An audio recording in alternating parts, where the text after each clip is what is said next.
NLC நிர்வாகத்தை கண்டித்து ஜீவா ஒப்பந்த தொழிலாளர் சங்கத்தினர் வருகிற 26ஆம் தேதி கருப்பு கொடி ஏந்தி போராட்டம் நடத்தப் போவதாகவும் நாடாளுமன்ற தேர்தலை புறக்கணிக்கப் போவதாகவும் குறிப்பிட்டிருக்கும் என்எல்சி ஜீவா ஒப்பந்த தொழிலாளர் சங்க சிறப்பு செயலாளர் சேகர், இந்த விவகாரத்தில் தொழிலாளர் நலத்துறை அமைச்சர் சி.வி. கணேசனால் எந்த பயனும் இல்லை என தெரிவித்திருக்கிறார்.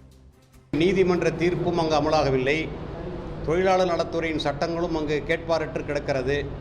தொழிலாளர்களுடைய போராட்டங்களுக்கும் செவிசாய்க்காததால் சட்டத்தின் ஆட்சியை நிலைநிறுத்த வேண்டும் என வலியுறுத்தி என்எல்சி தொழிலாளர்கள் வருகிற ஜனவரி மாதம் 26ஆம் தேதி கருப்பு கொடியோடு தங்களுடைய குடும்பத்தைச் சேர்ந்தவர்களோடு அழைத்து கொண்டு என்எல்சியினுடைய தலைமை அலுவலகத்தின் முன்னால் முற்றுகை போராட்டத்தை நடத்துவது என்று முடிவெடுத்திருக்கிறார்கள்.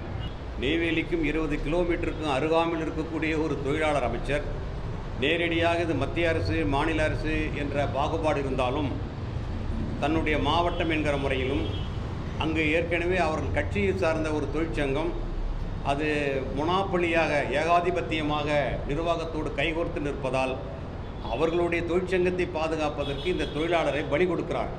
எனவே மாநில தொழிலாளர் அமைச்சர் எங்களை பொறுத்தமட்டில் நெய்வேலி தொழிலாளர்களை பொறுத்தமட்டில் இருந்தும் பயனில்லை.